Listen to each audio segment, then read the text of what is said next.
This is an incredible photo from World War One. These are both German soldiers on horseback. Their horses, you can see, are wearing gas masks. The soldiers are wearing gas masks. They have these massive pointed pikes, or kind of like lances. This photo shows how World War One is a bridge between medieval wars and the modern world and modern wars, and the mixture between old and new technology. This is a really interesting photograph. And looking at how intimidating this is, you think, why would any Australians want to go fight in a war like this? Why would Australians go thousands of miles across the world to fight a war in Europe? And that's what we're looking at today, Australia's involvement in World War One. We'll look at these three questions on our next slide to say, why did Australia over here go and fight a war over in Europe? You can see we're a part here of the Entente allies. We're allied with the countries in black, especially the British. And you can see these red countries are the Central Powers. So Germany, Austria-Hungary, and the Ottoman Empire. We'll answer these two questions. Why did Australians enlist, that is, sign up to volunteer to go and fight in a war? And where did Australians fight in the war? This is a quote from who became our fifth Prime Minister, Andrew Fisher, here with the awesome moustache. Australia will stand behind our mother country to help and defend her to our last man and our last shilling. Shillings being the currency, the dollars at the time, the mother country being Britain and the British Empire. So we are going to stand with Britain to help and defend her. He was the head of the Labor Party, became Prime Minister shortly into the war.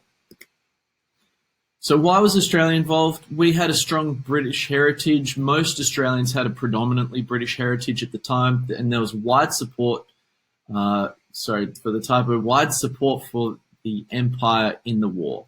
So this was believed to be a short war that would be over by Christmas. This is starting in August. They didn't want to miss out on the action. They wanted to sign up and get over there and get involved. Recruitment began on the 10th of August in 1914 for the Australian Imperial Force, the AIF, which was the name for our army. We had double the amount of people we needed to volunteer. 40,000 signed up in the first few days. And in November, they got on ships to go over to Egypt to start training.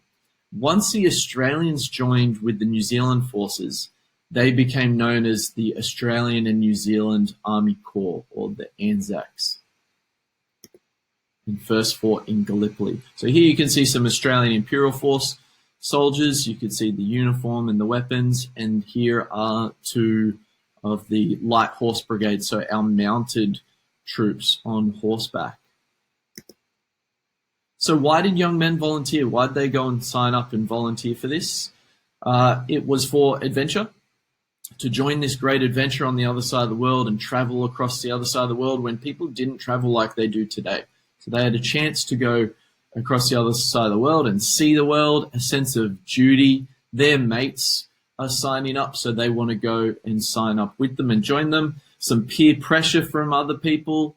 We hear stories of men who were still at home in town when everyone else had volunteered and signed up, that if they were walking around the town, young women might come up to them and put a white feather and pin it to their shirt or to their jacket to make them out to be a coward. So there was this peer pressure that you were seen as a coward if you didn't go, and that's shown in the propaganda posters like this one's here. Would you stand by while a bushfire raged? So if you're standing by, turning your back on a problem, you're not helping out the rest of the country. You should be out there to drive the Germans back. So also a loyalty to Britain, to the mother country. You get paid pretty well. 6 shillings a day was a fair good pay then. It was 3 times more than what the British soldiers were getting.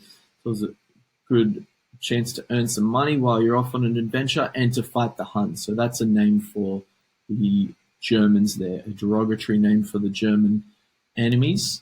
There was a real hatred there for the enemy. Some opposed the war, though. These are known as conscientious objectives. Some were for political reasons or religious reasons. Some examples were people who were pacifists, so they were against war and violence. I think they were called the Society of Friends, so the Quakers religion, and trade unionists who thought that it was just the less fortunate men who are having to volunteer and go and fight this war. And then lastly, so where did Australians fight? So they first arrived in Egypt down here. So you can see where we first sailed over for training and started in Egypt before heading over to the Dardanelles. So this battle in Gallipoli. So there was an amphibious landing at Gallipoli. We were used to fight in Gallipoli. Well, not we, but the Anzacs, the Australian soldiers, to defend the Dardanelles and knock out the big guns of the Ottoman Empire on the Gallipoli Peninsula.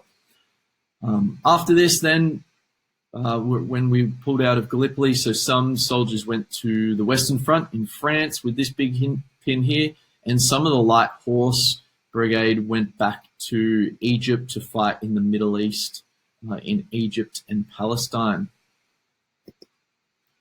So that has summed up why we fought and where we fought in the First World War. Thanks for listening.